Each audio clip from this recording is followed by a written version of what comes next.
Here we are, folks. We are live. Eye on the Illini. Mike Kegley, Brad Sturdy, Kedrick Prince. We are excited because, folks, for the first time since 2001, the Illini have won 10 games.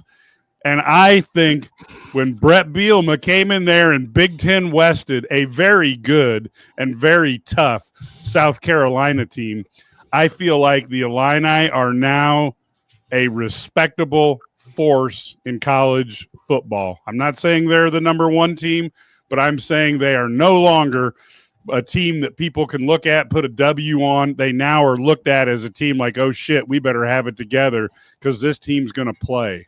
Brad? I mean, they're good. I mean, this is a great this is a great win. I mean, get to 10 wins, beat a South Carolina team. It sets the program up. And, we heard Matt talk about this, and I think Bielema just said it right there. I mean, they're post-game. They're a college football playoff contender next year in his mind. And so that's where they're at. I mean, you realize that they just beat a team that everybody thought should have been in the college football playoff, right? I mean, they just beat them. And really, the game was 21-17. It probably should have been 28-17. They should have double-digit beat them. So that's pretty impressive. And Brett Bielema, hats off to you. I know you caught some flack at times, but for different things. But, man, how about the way he, he was living rent-free in Shane Beamer's head in this one. This was fantastic. Well, you know what, guys? We remember when Lovie Smith was hired. We were all excited about it, and it was great. But Brett Bielema was hired to win and to put a program together where they can sustain it, and he's done that. Illinois, Mike, you said it right at the top. They are no longer the laughingstock of the Big Ten. This is what Iowa, Minnesota, and Wisconsin did not want to see happen. They didn't want this because now he is running. They have a system in place. He is able to go out and he's recruiting well. He is doing extremely well in the transfer portal. No, they're not going out and paying $7-8 million for quarterbacks because they have a great quarterback right now. This was a big win on the national stage. And I'm going to be mean today on this podcast. This was so much fun for the fans. There was typical things. The second drive, when they threw the ball to Hank Beatty and they didn't score on the touchdown, the first thing came across my mind was the five of us who are in this Illini guys company, because we've all seen things that go wrong with Illinois. And on the 1 yard line, they don't score. And that was the first thing I thought of. Brett Bielema has changed the entire outlook of this program. They expect to win every time on the court. And that little smirk on his face, it got me motivated to play football again, and I never even played the game before. So it got me fired up, man, because that's what we need. That's what college athletics is about, guys. I'm just really, really excited for the fans. Those of you who are on this podcast listening to us, you should enjoy this because it's been a long time since Illinois football was relevant. Yeah, I got to be honest with you. Look,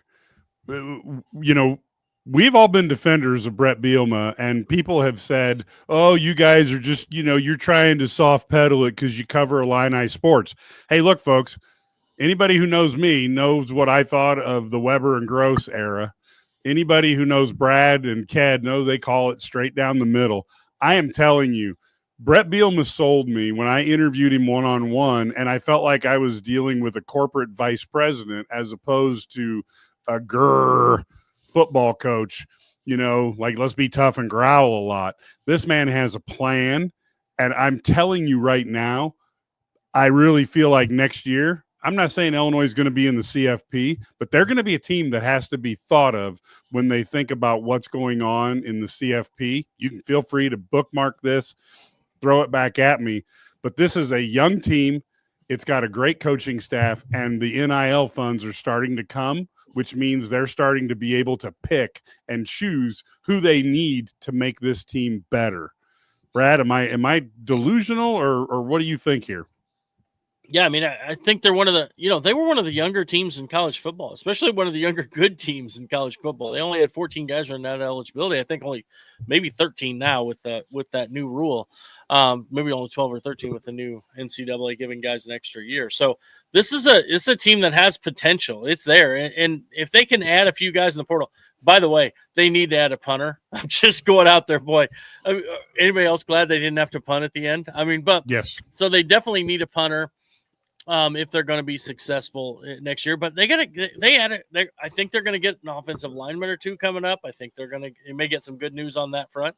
They are going to add more on the D line. I think they have another wide receiver coming. I think they may have another defensive back also coming. So there are guys that are going to be added to this roster, and they're going to be really good. And man, I am really impressed with what Brett Bielema has done here. He has an opportunity now to, if Illinois does make the college football playoff next year, I mean, what that's amazing. They have a schedule that sets up well to go maybe 10-2 or 11-1 if they can pull an upset. So he's got this program in a great position moving forward. You bring your quarterback back, you have your running backs back, and a lot of people were like, it's Aiden Lawfrey, great today. I know he's a little overshadowed with McCray's end run, but man, those two guys were fantastic today.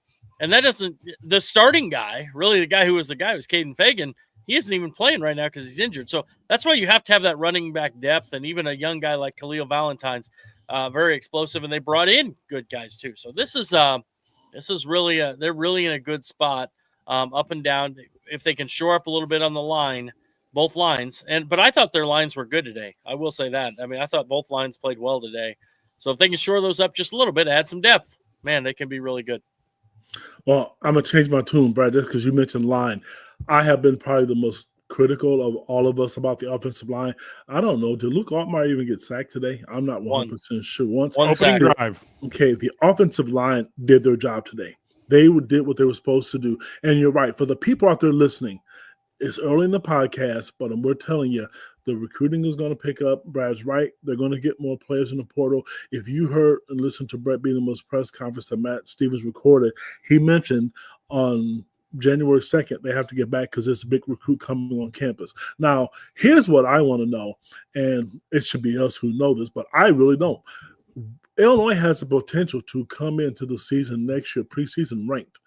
With Luke Altmaier coming back, with all the weapons they have coming back, I'm really curious to see when was the last time Illinois football came into the preseason rank, because this year they were predicted to finish 13th or 14th, and now you see what they did. And all the questions now after they won, should they have been a college playoff team, should they have been a college, that's hard to say. You take what you got. You got to play on a New Year's Eve day bowl, when it mattered, when everybody in the country is watching. All the people out there, I know the two of you, Mike and Brad, I know you were receiving phone calls, people pulling for Illinois, wanting to see them win. This is what sports should be about. This is what Illinois athletics should have been the whole time. Yeah, and look, we're gonna be pretty positive, folks. We try to stay positive anyway, but now there's a lot of reasons, that we can see in terms of not just moving towards something, but actually accomplishing. And we've seen Brad Underwood do that. You're seeing Shauna do that in women's basketball, and Brett Bielema is doing this over in the football side. But when you see those three people, and obviously you've got people like Mike Small, who just fantastic for Illini golf, et cetera. But Josh Whitman has turned around this athletic program probably by sheer force of will. He's not infallible. He's made mistakes, but he keeps pushing people to improve. Brad, what do you think on Whitman, and is he the guy who this all springs from? Yeah, it is a little bit, but here's the deal. As the athletic director, your job is this. You got to support your coaches the best you can. And you support them until you can't support them anymore. And you support them up until the time when you may have to fire them someday. That's the reality of the situation. And he supports his guys. He has their backs. He helps them. He understands I think he understands the dynamic that is NIL a little bit more than he maybe did earlier when it was like, just starting out. I think he really gets the way it has to be. And I know he told boosters that, if you're going to give to the iFund or the to NIL, we need more money in NIL because you have to get players. So this is, you're always going to have misses. Somebody says the only mistake he made was Lovie Smith. I would say Nancy Faye may have been a mistake too. But here's the thing. He took those mistakes of Lovie Smith and he got Brett Bielema. He Nancy Faye and he got Shauna Green. He hit it out of the park at the second hires. But the other thing is, I love about what Josh Whitman has done is, he goes out and he'll get guys. He'll get some NIL funds. And I would say this should probably give them another, instead of a $6 to $8 million NIL budget next year, it should be closer to $10 to $12 million NIL budget. These guys might get a little more money, and they might get a little more. It might helps them find guys in the portal that they need to fill these holes or gaps to kind of make this team complete. By the way, shout out to without Pat Bryant, how about Hank Beatty today? Hank Beatty was fantastic today. Great. That catch, the one catch, Altmaier threw it up, and the South Carolina guy Beatty just went through him and got it. I mean, it was a fantastic catch. I thought he was great. And so I do believe that that's going to be a huge replacement. They're going to need him to be big next year. Well, I'll tell you what, guys, we talked about this just a few minutes ago, but what about just the dominant play? I mean, they just took an SEC team, lined up, put the mouthpiece in, and just knocked them all over the damn field today. That was not expected. I mean, they just physicalized them. They lined up. South Carolina knew they were running the football and could do nothing about it. That is Brett Bielema, Illinois, Big Ten football at its best. Brad, you're right. You know what? They didn't get the second. Whitman didn't get the second hire right with Nancy Faye and with Lovie Smith, but he did his homework. And again, remember, this has been a few years now. His introductory press conference. There's no reason you can't win at Illinois. What I want to see now is that Illinois become a permanent fixture on the national scene. This is a football podcast, but we know Brad Underwood has done that. Shauna Green is just a few injuries away from showing what she can continue to do. She's just, if you talk about a lady that, got a couple leaves off the Lucky Charm, it's her, because she can't get a healthy team. And Brett Bielema just showed what Illini Nation's about. And right now, listening to this podcast, I can remember all the plays in the game, but the one thing that still sticks out to me was that little smirk on his face that we all saw on national TV, because that was priceless. That is what Illinois fans want to see. And I'm going to tell you, it's all over the social media. Again, great team win, and I want to see them build, which we talked about. They're going to, I know there's some guys that are contemplating leaving, and and there's a chance that they could come back. This is a reason why you want to come back, because you will have an opportunity to play in the college playoffs, and if you do that, you don't have guys like Pat Bryant having to sit out because you're in the playoffs. Yeah, and look, here's what I went through the stats, and there's a couple stats that jumped out to me. Illinois finished with 183 yards rushing, and they had the ball for 28 minutes and 44 seconds. But in the fourth quarter, folks, this ball that everybody we don't want to run the ball, it's boring. In the fourth quarter, Illinois had 115 yards of rushing and had the ball for 10 minutes and 35 seconds. And the South Carolina fans who were cussing at me on Twitter could do nothing but watch Illinois methodically end their life. And it's so happy that touchdown, Beatty looked like he hit the pylon. We know it looked like McCray scored a touchdown. Those didn't count, obviously. Only one of them could have. And then you had Franklin get the touchdown pass that had to be overruled. So it's so awesome to see Illinois come through it. But Brad, when we hear about Bielema ball and we hear about, you can't run the ball and all this stuff, I mean, he literally crushed the life out of one of the best defenses in the country. Obviously, they were missing one key player, but so was Illinois on offense. And Illinois went out there 10 minutes and 35 seconds. When they had to do it, they moved the ball and dominated on the lines, like Ked said, against a very good SEC team that I thought, to be honest with you, was quite a bit better than this team, Alabama, that everybody was whining about for the CFP.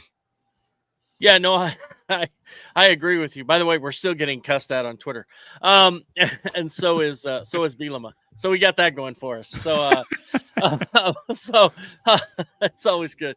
I do think I thought, you know, one thing about this is South Carolina team that, you know, people are saying, well, Alabama was the highest ranked team, but everybody thought South Carolina was playing the best of anybody in that group of Ole Miss, South Carolina, Alabama, because Alabama's coming off just a complete drubbing by Oklahoma. We saw they got beat by Michigan today, and just couldn't do anything against that Michigan team.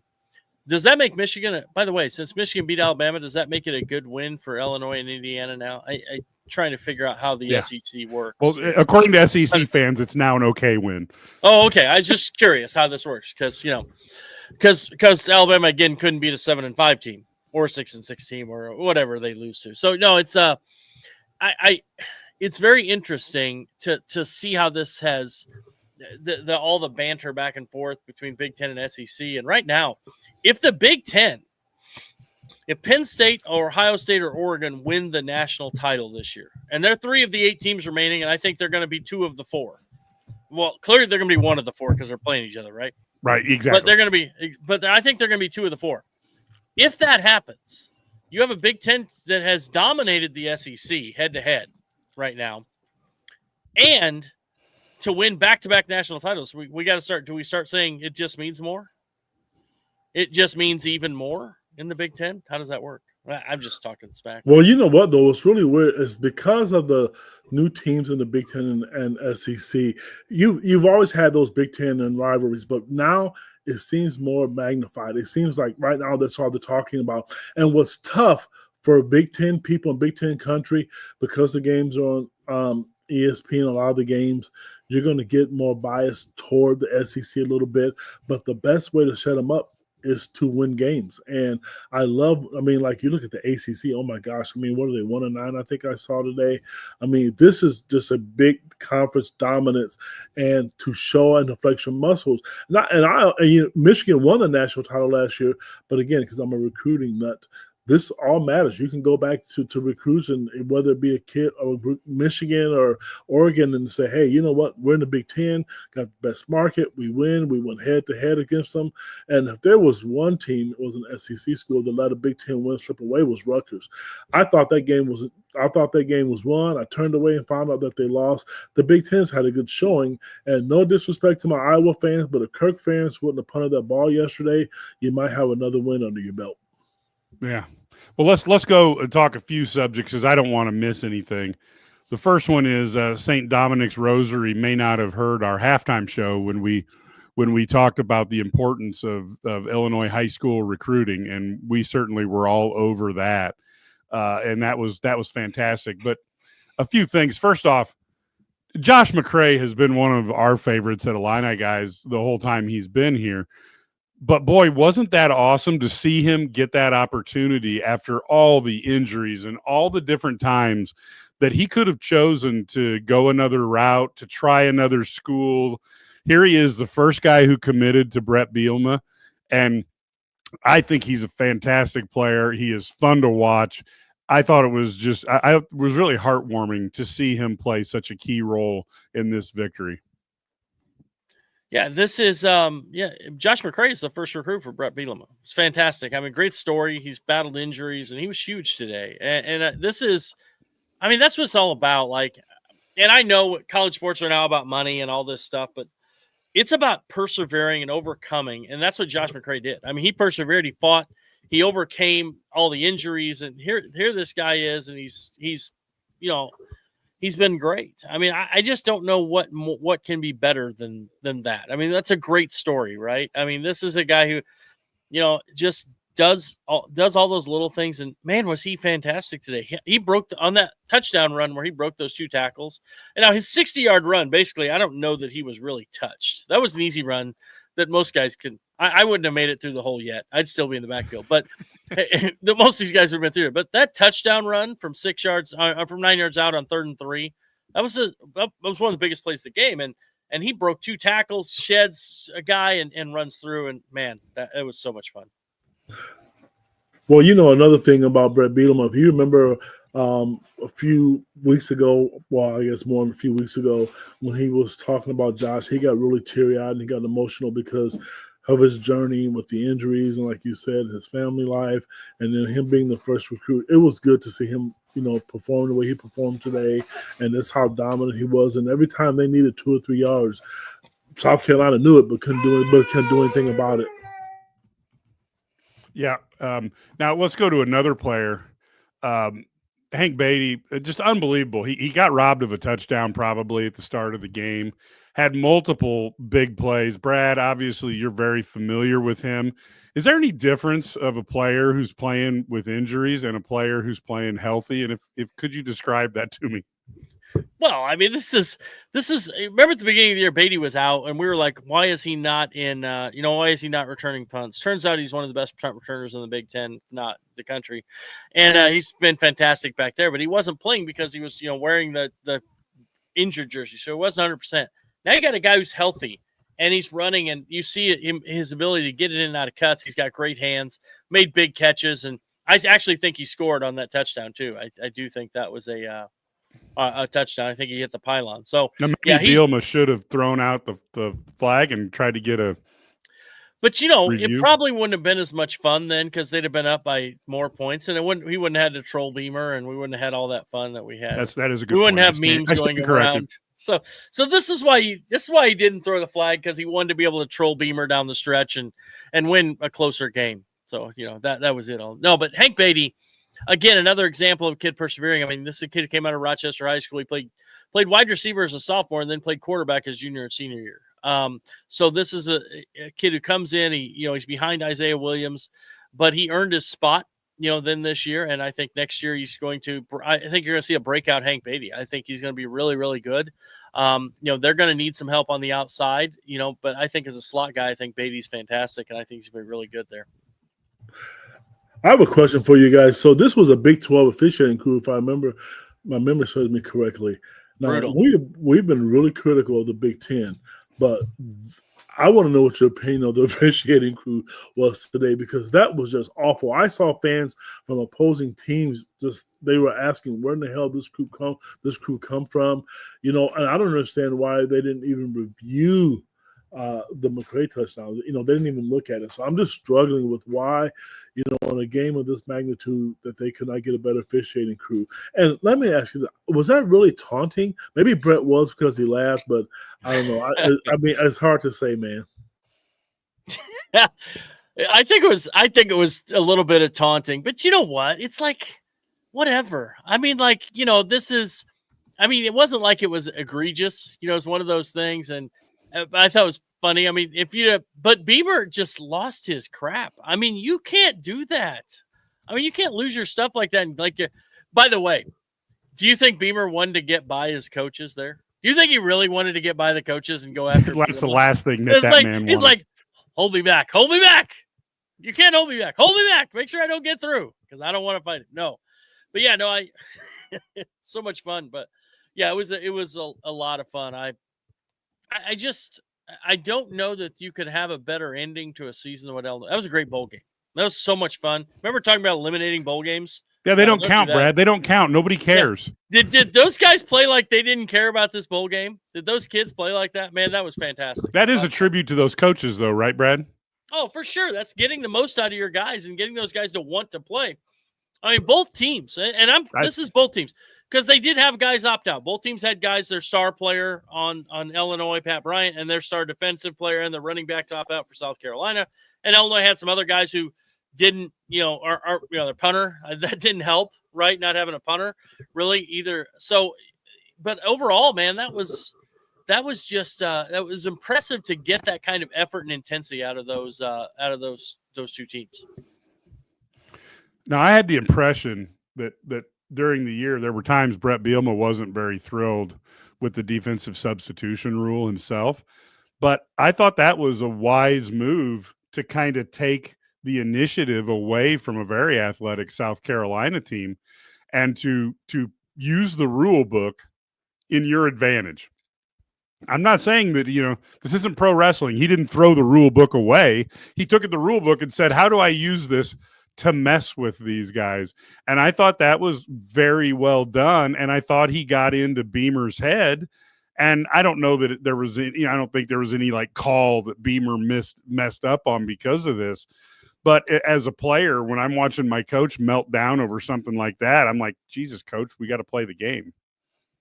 Well, here's my thing about this. What he did was he used the rules to his advantage, which is what good coaches do, right? But here's the other thing.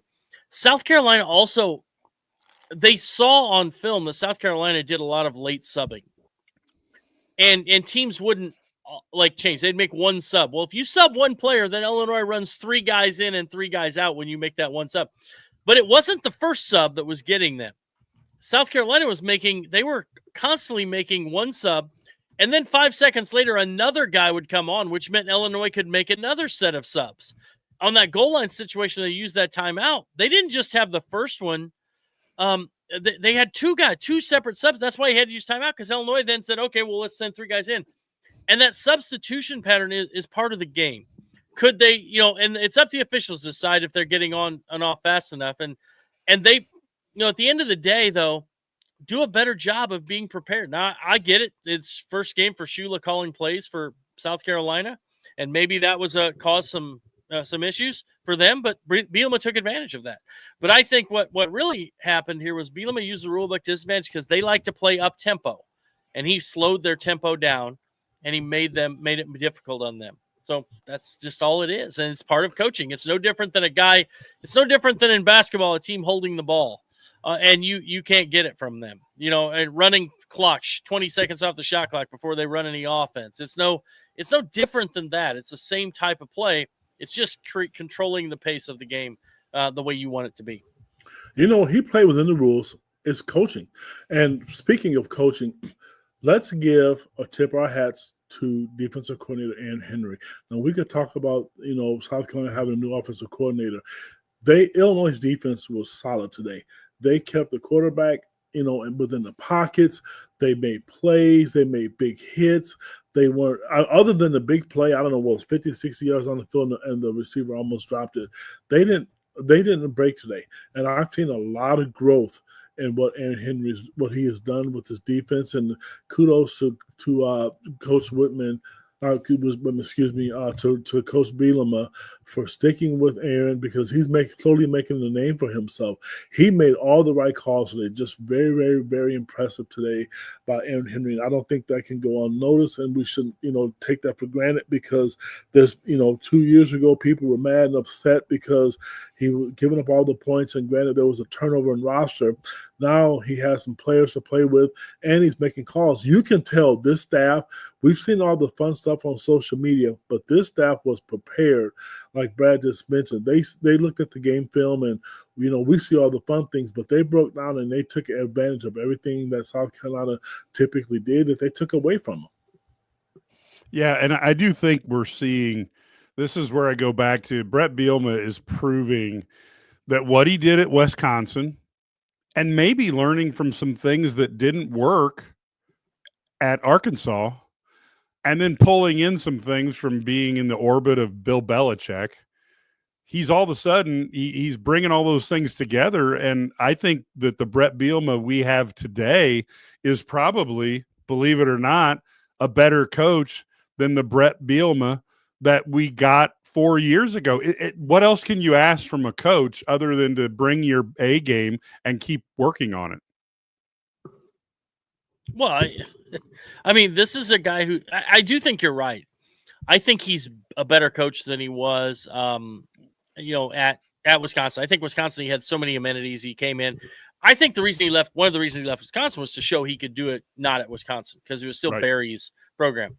And he struggled a little bit at Arkansas, but I think he was a little bit younger, a little bit brash, but he's still brash. Don't get me wrong. We saw that, right? But I think he understands now how it works, and I think he's in the right place for him. He's a Big Ten coach. He likes to play a Big Ten style. This is exactly where he needs to be. He can recruit the Midwest. He knows how to put things together, and this guy's a really good developer of players. I think that's our kind of our missing thing that we don't understand. He has been great at, people talk about, they said, well, he was left a lot of talent by Lovie Smith. He was. Lovie recruited a lot of under the radar guys who were talented. There's no question. But Brett developed them. They went from 1 stars and 0 stars into NFL players. And that's a large part due to Brett Bielema and his staff. So I give him credit. But he's got another opportunity next year. They're going to be I think that they might be top 20 next year, top 15 preseason. I really think they could be. I mean, and to get talked about all that, you go in and then you win a few games in the conference schedule, you get to a good place, and man, it could take off. And then we're talking about maybe a down year the following year, but maybe not. Maybe they're but a down year. If a down year is 7 or 8 wins, and then every few years you've got a shot to compete at the top, that's all you can ask for, right? Well, not only that, but Mike, I see the comment here from Michael, the most fun bowl game in my lifetime as an Illini fan. Well, I don't know how old you are, Michael, but I know how old Brad and Michael are. There's not been a lot of wins in our lifetime. Got to go back to the Citrus Bowl 30 years ago, right? No, well, just for the Citrus Bowl 30 years ago, but they've had some wins, but they've typically lost or not even got into bowl games. This one was fun because they came out and they didn't get blown out. They didn't embarrass themselves, and they played a high-quality opponent, an SEC school, and it was fun. I mean, that whole substitution thing just is taken ahead of itself, and I tell you what's going to happen. I would be very surprised if that rule doesn't get changed next year, or they're going to look at it. And I'm sure Shane is going to complain about it in his press conference, but they play within the rules and they didn't break the rules. And you know what? If it's there for you to use, it's like a timeout. If it's a timeout available and you don't take it, that you're lost. That you didn't do that. So, I mean, I get what you're saying, Michael, but for those older guys, and again, I don't know your age, but this was great just because they didn't lose, and it's good seeing all the people now call Illinois a football school because they beat an SEC opponent. Yeah, I got to go back to I was looking back, and for if you're talking about for fun, the Citrus Bowl, back in 89 or whatever, they won 31-21 over Virginia, or you got to go to the 1999 Micron PC Bowl, 63-21 Illinois. And I thought we were on to something there, and it just didn't quite happen. But I will tell you that this was fantastic. Somebody asked a question about what happened on that 60-yard pass. I almost wondered if the safeties got discombobulated on trying to spy on the quarterback, and maybe that caused it. I don't know. I'd have to go back and look at film, and you'd also need to know who was doing what. What were they supposed to be? Sometimes we think a guy got beat, but the reality is somebody was supposed to have help over the top, right? Yeah, so, exactly. I think that was just miscommunication, is what it looked like to me, over who was supposed to be in that spot. And I do think part of the court, you saw those safeties staying deep and then coming up when the quarterback would start to run, perhaps, and come up, and it's like a deep spy. You saw that one time when they had the sack. But so I think it's possible that they were deep, and then I think you're right. Maybe they started creeping up and they got kind of caught in no man's land. But it looks like sometimes miscommunications happen. But if it only happens, and that was what they wanted to take away. They really only had 2 big chunk plays, I thought. Really that play and the 36-yard touchdown run. Really, those were the 2 big plays. Everything else was, and that's what they wanted to do. They wanted to make them dink and dunk, make them complete passes underneath, make them get 7 yards max on a play, and make them have to convert on 3rd down. And you saw them when they got in the red zone. Say what you want. The red zone defense today was fantastic. They brought pressure most of the time in the red zone because they felt like they could cover them over the top then. And then the one time that they rushed 3 on 3rd, it was they'd come at them every time on 3rd down in the red zone. And then that one play on 3rd, they only rushed 3 on 3rd and 6 or whatever, and they only rushed 3 and dropped 8. They didn't get the first down. They go for it on 4th and 4, and then they bring the house and play man behind. So this was definitely a well-designed scheme. They had a plan. They executed it, and obviously it was effective because the reality is they won 28-17. Let's not forget that. Yeah. Yeah, no kidding. Which we talked about with the officiating, but you know what? I'm not going to make that. We're not going to make that a point of emphasis because this was nice to overcome some bad officiating from time to time, which was great. And to your point, now I was talking about next season. I wonder when the college playoffs are done and all the bowl games are done. I'm really curious to know where they're going to rank the Illini because I believe South Carolina was ranked 15th in the country and Illinois was ranked 20th. So I'm really curious to see if Illinois will finish up 13th in the country, right behind the college playoff teams, or 14th or 15th. So I'm really curious to see where they end up. And for those people who are asking, does it matter? Yes, it really does. I've said, on our previous podcast, rankings matter because you can sell with recruits. And when you turn on the TV, no matter what happens, you're going to see the Illinois logo up there, and coaches can sell that, hey, we're one of the better teams in college football this year. Now the selling point is going to be, can you sustain it? And they've done a good job. Even though they went to a bowl game and beat them his first year or second year, they were 5-7 last year. They didn't go 0-10, 0-12. So this is a process that we've seen. I think the transfer portal has helped us build this a little bit quicker than what we thought originally coming in. But it's just nice to see now that no matter what happens when they take the field, they're going to have a chance to win. And I'm just really curious to see, like you mentioned, next year. I mean, Bielema thinks they'll be a college playoff team. They're going to have the weapons to do it. I mean, without a doubt. Yeah, I think they are. And we talked about donors, and Brad's already talked about the opportunity for that $6 million budget to potentially go up. And there's probably not anybody who's more closely understands what's going on in that world than Brad does. But Brad, any more just thoughts on NIL and how the donations are coming in and what people are attracted to? Well, I had said, I think I told people a while back on one of our podcasts, I don't know, that they had reached the $6 million goal for next year, and they were shooting higher now.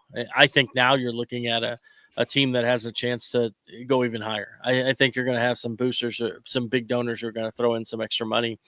A lot of times, the one thing about it, there are a couple donors, and Ked and I have talked about a couple guys, two boosters about these guys, and they who are silent a little bit. They don't maybe want people to know how much money they're actually giving, and who have thrown in some money, and it's been good. And so, so I definitely I think that the NIL funds are going to be there. I think they're going to do a good job being able to, and the other thing about this too, how does this? You went 7-1 at home too, right? 7-1 at home, I think it was this year. Now you're going to have next year an opportunity to go in and sell out how many of those games? I mean, you got an opportunity to season ticket sales are going to go through the roof compared to where they have been in the past few years. I think people now are a little bit like, this is what they needed. They needed to see something legitimate. And so this is huge. And I also go ahead, Ken. No, I'm sorry, just real quick. It gives them something to believe in. It's easy to sit and sell hope. Now they see a product on the field. They see something that they can invest in. And I guarantee it. I mean, we'll get the email, and I'm sure one of the five of us will tweet it out. But I guarantee it, Brad's right. Ticket sales are going to go up. People who haven't donated in the past, I mean, people don't understand. Every little bit counts. It all matters because when you think it doesn't, your friend's doing it, and then their friend or their cousin and or uncle's doing it. It's going to make a difference. If you want to compete and have a chance to win, the NIL dollars are huge. It's not like it was 10 years ago where you have to get a kid, transfer, the kid has to sit out a year, and then hopefully he's eligible.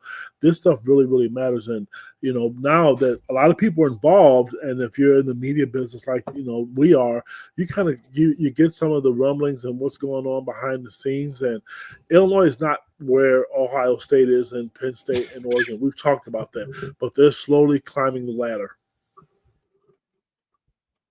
The other thing I was going to bring up, just a couple, again, I want to hit on some players whose play really stood out. But the Quad Cities, Matthew Bailey with 13 tackles, 5 solo. If there was a big play, it seemed like he was around it. Gabe Yakus, it was on the Illini Guys Sports Spectacular, 8 tackles, 4 solo, 3 tackles for loss. And let's give Mr. Mead credit. He ended up with 8 tackles, had a great pass defense that could have changed the game had he not done that.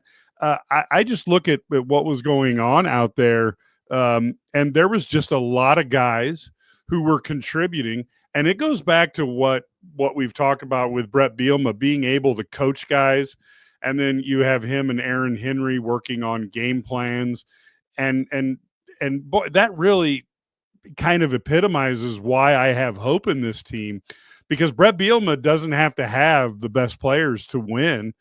South Carolina had some studs on that team, and Illinois outperformed, those guys. And I think some of that comes to the Illinois players and what they bring. The other part comes to the coaching and how they're trained to play well in these high stress situations. Yeah, I totally agree. South Carolina is very talented. Illinois put themselves in a position to win where, and that's one thing Brett Bielema does a fantastic job of. Rarely do they get blown out. Oregon pretty much handled them, but everybody else this year, it's been a competitive game where they've had a chance to win even when they lost. And so, but I have to say that you're exactly right. You're exactly right that they have a that must be for Shane Beamer or a very upset South Carolina fan. Oh, that's great. That's cheating. Great. You know what, Brian? Help us understand cheating. In what cheating way? Means he's using the rules in the rule book against us because I'm mad. Yep. So yeah. I just had to throw that in there. Sorry. Yeah, it is. It's great. I know. Hold on. Those Script Illinois helmets. Oh my gosh, were they beautiful? Yeah, bring them back. And by the way, how about the uniforms this year? Fantastic year of the Red Grange uniforms that whole weekend was fantastic. To do that in the same year, throw these uniforms, fantastic. So, no, this is, I totally agree with you about, where they're at. And I think that the positive coaching, and Illinois did a great job with that. And I think they had a good game plan. They did all that stuff. But now you're looking at how about the sell you have? What's the sell? But we're a legit program. We're a players program. Brett Bielema has your back. You see these guys; they have so much fun. And Illinois really hasn't lost. Really hasn't lost game. Hasn't lost players, like key players. This is this faking injuries and slow momentum is not cheating. Oh, okay. So it's not cheating. Now we're using double negatives to confuse us. Faking an injury. So here's my thing. Let me ask you, how did he know they were faking? This guy is now the he arbiter knows they're faking injuries because he's a fan. He's a fan. That's so the other team. I watched on TV and I know they were faking. So it's a good. Well, look, and you know what? You know what I love? You know what the other thing I loved about this game? I have to say this. Beamer Bielema taunted him. Beamer went nuts. But I'll tell you what, after the game, those two dudes manned up, shook hands, and just went the other way. That's what you do. You know what I mean? Like it was in the heat of battle. I love that they're competitive. But at the same time, those two guys they brought their teams ready to play. But at the end of the day, they were like, you know what? We shook hands and we moved on. And there wasn't any of this animosity where we had to, posture at midfield or any of that stuff. We didn't have any of this slapping we're Howard up at Michigan. And you know what? We have fun with Brian, but he may not listen to Illini guys stuff. We don't call kids wimps or pussies or any of that stuff, whether they're Illini or whether they're opposing teams. So we just assume that they're doing their best, and we do that for both teams. So once you understand our shtick, because that's how we actually feel, we figure if you're going to go out in front of a crowd of people, you're going to try your best. Obviously, if you knew you were going to kick the field goal and knock the goalpost and not make it, you would have done something different. But I just assume we've all assumed that they're going to they're trying their best. But I do think it's an interesting thing, the way this team has gelled. And Brett Bielema, I like I said, I wonder what will happen if he has a little bit more NIL dollars. Because if I'm a player, Brad, like you said, I got a guy who's gonna cover my back. I got a guy who's proven he can get lesser talent into the NFL, and I've got a guy who proves that he can win at Illinois. And I thought the one thing that made this the best bowl matchup of the year was these two teams are two teams that are downtrodden. that are not in the elite of their conferences, and they both rose up this year and smacked down some people. And I thought this was two similar programs going to battle. Yeah, I agree. I mean, credit to both programs. I will say this. I think that both teams are set up to be good for years to come. I really Yes. do. I think that both these teams are in that situation. So I think that you got to give credit to Beamer what he's done there, because that is not South Carolina again is not one of those. I guess I would say they're not one of those teams that like the Blue Bloods. They're not Alabama. Yep. They're not Georgia. Yep. They're not. But man, they were a really good team. LSU, the teams that have all the NIL dollars they throw around. So give Beamer credit. But at the same time, I think that today just showed that Illinois can compete with the best teams in the SEC. Maybe not Georgia, I don't know, but this year, or Texas, I don't know, but they can definitely compete with the rest of them. And that's what you want. You want to go out there and compete. Sorry about that, Mike. You want to go compete, give yourself a chance. And what was the spread? I think it was 9 or 10. That's the other thing we haven't talked about, the lack of respect that they gave Illinois. And I get it, I understand. But not only did they win, but they covered the spread. And so if you really think about it, like we talked about this, and I said I wasn't going to harp on the officiating. This game kind of was a blowout. If the officials would have done their jobs, it wouldn't have been a close game. Yeah. Well, and look, even on the Illini guys, Larry and I made our play to tie up Brad and Matt for a 4-way tie on predictions this year, because Larry and I went with the Illini. But I have to be honest with you. I definitely was concerned, because I have a lot of respect for this team. And I really felt like that was a team that was really tough, and I thought that they were a team that was worthy of respect. And I'll be honest with you, I think Illinois would have beat the snot out of Alabama had they played Alabama today. I think South Carolina is a better team than Alabama, and I think Illinois played a really good game and was fortunate. They came away with a win, and it could have been a little bit bigger. But I have nothing but positives to say about this South Carolina team that Illinois beat. You know what, Mike? To tell you this, I don't know if you've seen this. I just saw on Twitter. Josh McCray just publicly said, during a press conference, he did not fumble the football.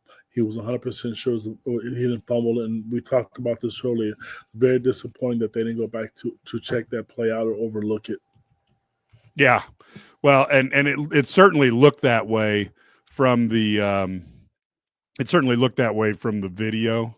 And Philip, talks about Illinois is better than Indiana. I don't know that anything proves it, because they didn't play each other.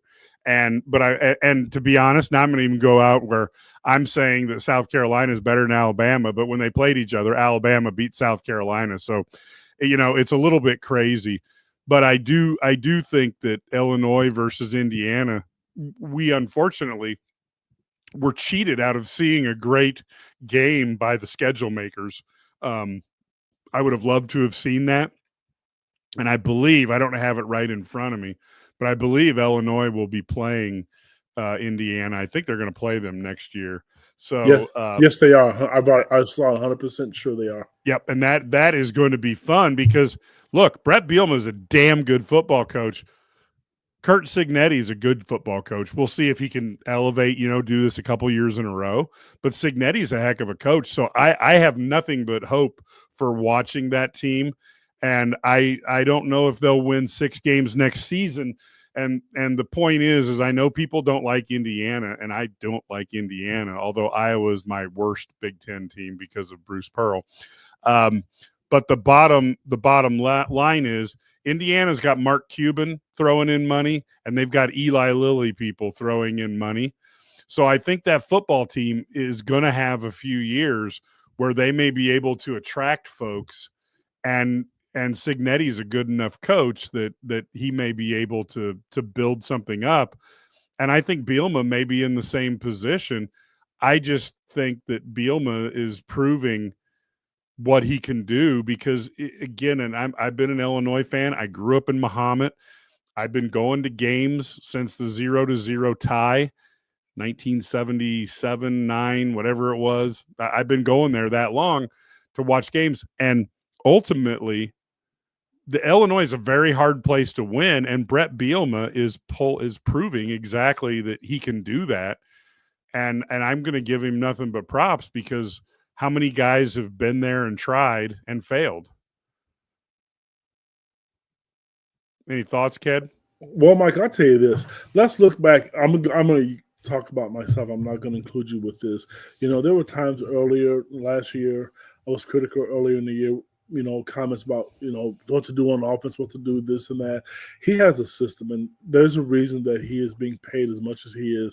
There's a reason that Josh Whitman didn't hire me or you or Brad or Larry or Matt. Yeah. He knows what he's doing. Is it pretty? No. And the thing is with him, he just wants to win games. And the thing I really, really like about Brett and what's special about this is that he is an Illinois guy. He wants to be in Illinois. I don't think he wants to leave Illinois.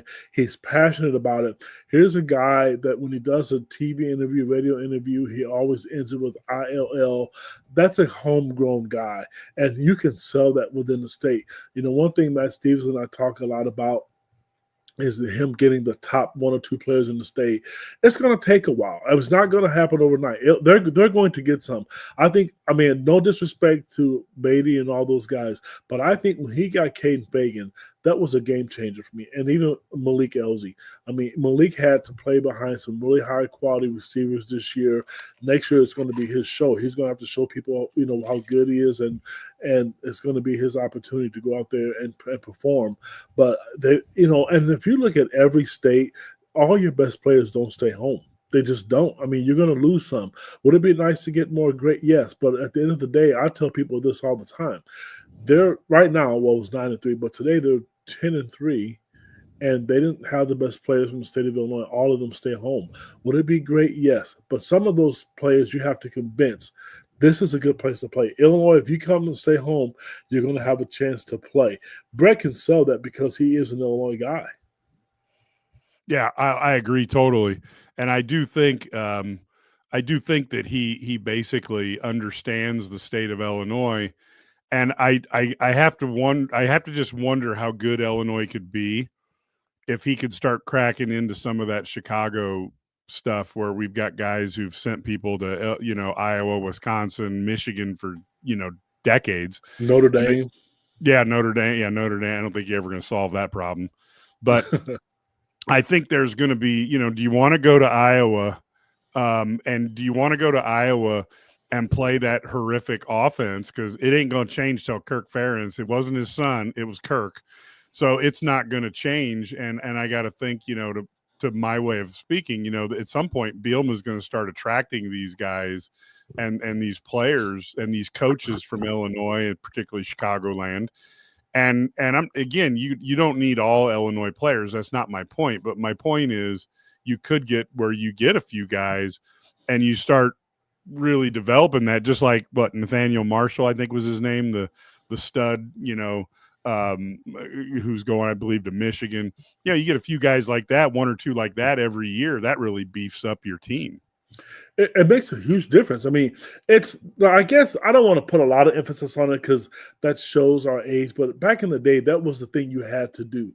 It would be great. And I'm not saying, because, people know how passionate I am about the state of Illinois, especially high school athletics. But a lot of these guys, they leave and then they end up wanting to come back. But you bust your behind, you work hard, you sell your product. At the end of the day, if the kid felt he wanted to go somewhere else, so be it. Here's a good example. Illinois lost a kid to Notre Dame a couple years ago who lived literally probably 5 blocks from my house. Within reason and legally, I did all the things I could to help, land this kid, and he wanted to go to Notre Dame.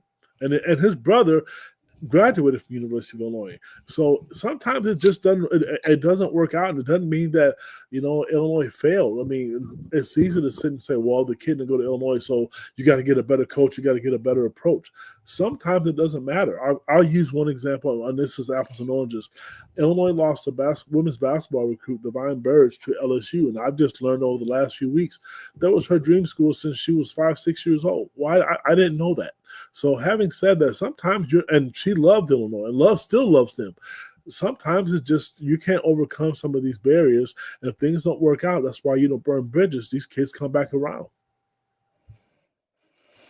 Yeah, Brad, any thoughts on the Illinois connections and building those? Well, I mean, I think you've seen Brett Bielema really get out and to have his staff get out and meet with the high school coaches and get to know these guys. And most of the high school coaches you'll talk to, they do like him now, but it takes time. You have to have some success to show them. I think, they've been able to get some guys. I think in the 26 class, you're going to see them have a better in-state haul than they've had, because now you're recruiting on that, on this win on this season. So, but overall, I think the other thing is though, and I want them to get Illinois guys. I think it's great.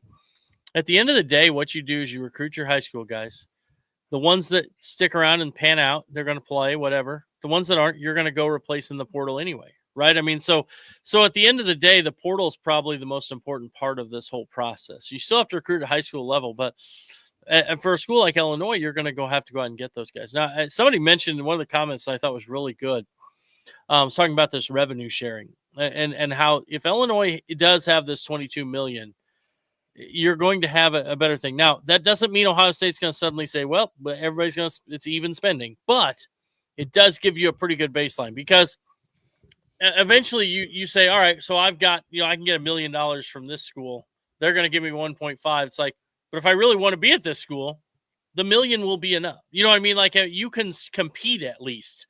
And yeah, it's pretty impressive. Yeah, it does tie for the most wins, 10 wins in a season. It ties the most for Illinois history, set 6 times. Last time was 2001. And they've had 2 seasons where they won their 10th game in the bowl game, and both times it was in the Citrus Bowl. Citrus Bowl. Yeah, that's right. Yep, and for the other thing that I want to tell people is, there are some years as Illini fans you get totally invested in, and I'll give the 1983 season is probably the most I've ever, because I was at every home game that year. And you get so invested, and then, to be at home and you're watching the Rose Bowl, and literally by the 5th play, you're like, I think we're out of this. So I think ultimately this was so great to see the Illini fight through all the challenges that they were fighting through. I thought that was fantastic. And I do think I do think we are finally at a point where Illinois is in the hands of a very good coach who has what he needs. Now, the other thing I want to say is Barry Lunney gets a lot of crap from fans. He gets a lot of people, I wouldn't have run that ball, or, we got to do more, or, and I mean, even me, I'm like, can we get under the center when it's 4th and 1? So, but Barry Lunney actually takes a lot of crap. Ked, you saw that second half in that 4th quarter when Barry Lunney controlled that game. Do people understand how important he's been to Illinois' success? I'm going to tell you this. I was sitting with people watching this game because obviously I couldn't go. I told people if South Carolina didn't score, this game was over, because he is a master at running clock, not giving the ball back. You talk about strides, and I'm going to tell you, in the offseason, there's going to be a lot of people knocking down his door.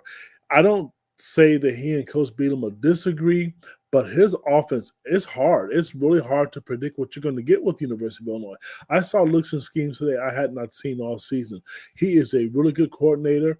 I know he's going to be sought after from coaches, and I know Illinois is going to have to fork over a couple extra dollars, a cup of coffee to keep him, because, Mike, he did a really good job. I have no complaints today at all with what they did, for the full 60 minutes. Any thoughts on Barry Lunney, Brad, and his importance to the team? I think he's good. I mean, he and Luke obviously work well together, and I think that is what you want to see a guy. You want to have consistency from the coordinator position. I think that's really important. And Barry Lunney's a good offensive coordinator. Some people don't like this, don't like that, or whatever, think he needs to do this. No, I think. But I think Barry Lunney's a good offensive coordinator, very good. I think he deserves what he gets. He's obviously a hot commodity. I think I think Aaron Henry, we've seen growth from him as a coach. I think these guys, at the end of the day, though, what people have to understand is Barry Lunny might be a different offensive coordinator for a different head coach. Brett Bielema, he does what Brett Bielema wants him to do. Aaron Henry does what Brett Bielema wants him to do. Don't get confused that somehow these guys come up with all their own schemes and Bielema doesn't have any input in it. Bielema has input in everything that happens here. So this is going to be so it's very interesting. I think people sometimes forget that, this is Brett Bielema's team, but Barry Lunny, I think, does a good job. That play call, the bootleg with Altmaier late, was a huge play to run some clock, get some yards there, stayed in bounds, and I thought the coaching staff did a fantastic job, and Barry Lunny Jr. included. Yeah, I think he gets a lot of grief, and so it's pretty amazing to see how things have gone under him. And again, I really like what Lunny has done. So we'll have to see, as we go. I think 2000, as Brad went through, I think 2001 they were 10-2, 1989 they were 10-2, 1983 they were 10-2. 1902, which is Brad's personal favorite year, they were 10-2-1, and 2024 10-3. So I think Ohio State has more 12 or 13 win seasons than Illinois has 10. And maybe next year we'll have the opportunity to see the Illini go after an 11-win season, because I think they can win 10 games next year in the regular season. And I'm not saying that they'll be a CFP team, but they'll be a team that has to be looked at in that group to see if they're good enough to go. Any final thoughts on this, this game, Brad? Anything that we haven't talked about that you wanted to throw out there? Yeah, I think the one thing I'll say is I think the coaching staff did a great job putting their players in position to succeed in this one. I thought the offensive line was good. I thought the defensive front held up. And I would agree. I would agree with Brad P. Evidently, he's a smart guy too. All of us are. And so guys named Brad are smart. So I think it was their best game of the year. But I thought they put their guys in a position to succeed.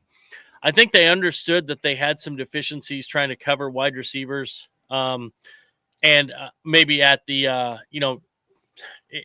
down the field. And so they didn't allow that to beat them. They didn't allow that to be a situation where they were going to do that. They made them throw it underneath. And I think they did a good job of containing the South Carolina quarterback, who is a fantastic athlete. So, yeah, very impressive. I think game plan is perfect. And then the other thing I will say is that Luke Altmaier is just a perfect quarterback for this offense that they want to run with his passing skills and his, they want to run the football and play action and all those things that he wants to do. So, yeah. So great win, great season, and kudos to Illinois football. Well, I want to end with this part. There was a comment that I just saw on Twitter from one of our colleagues that Luke Altmaier made a comment that he's tired of Illinois being disrespected. Illinois is a good program. That shows you the growth in the relationship that he has with the staff and what he thinks about the University of Illinois from a guy from Starkville, Mississippi, who is now wanting to put Illinois on map, and he's partly responsible for it. The other part is, I'll end with this. Think about when we started these podcasts, Mike, way back in August. We were doing our predictions. How many wins would Illinois get? 6, 7, 8? They got 10. So the people listening to our podcast, who were you? Which one were you? Where were you on the fence? I know I think I said 8, and I'm still going to stick with that. And you were the highest, I think, of us. I think I was 7. Yeah, and I had us at 6. So, and I'll be honest with you, when I did 6, I struggled to find 6. To find 6, and so it certainly proved how good this team was. And again, I go back to coaching, because you cannot, you really have to have talented players, but you've got to put them, as Brad talked about, in positions to succeed.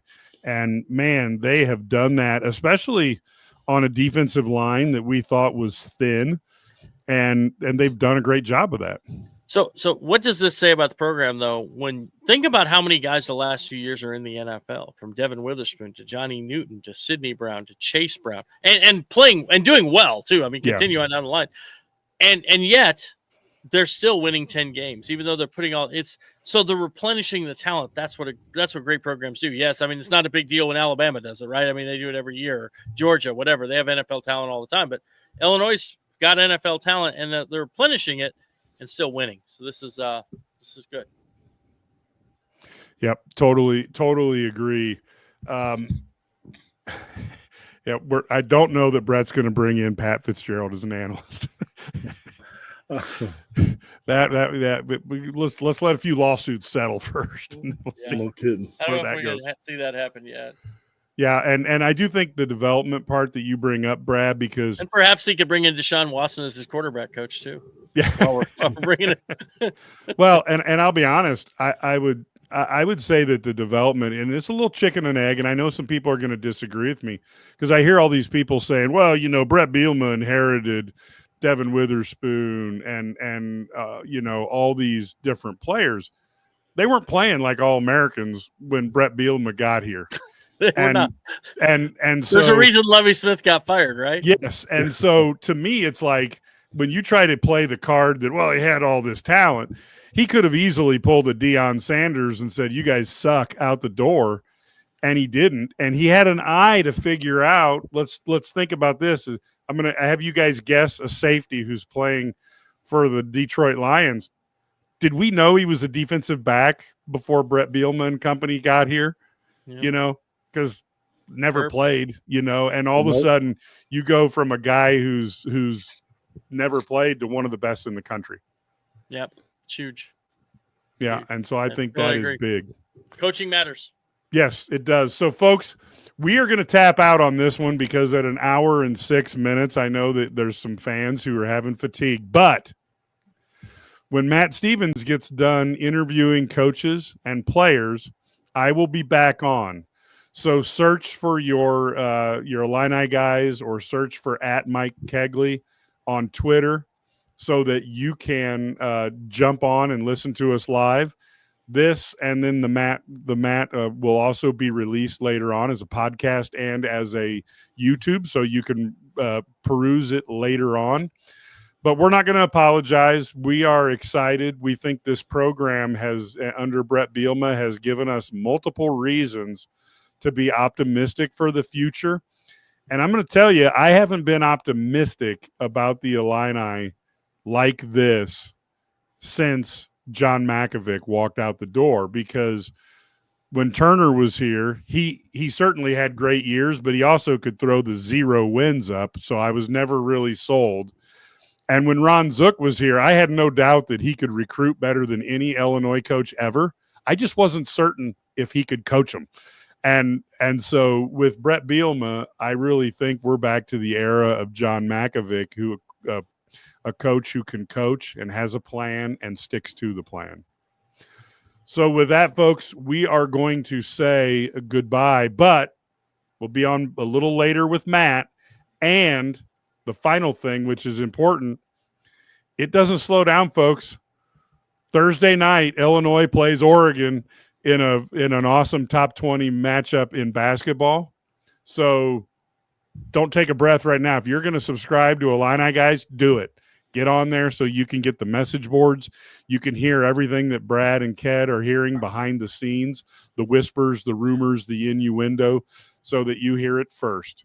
Until we're on with Matt, go Illini.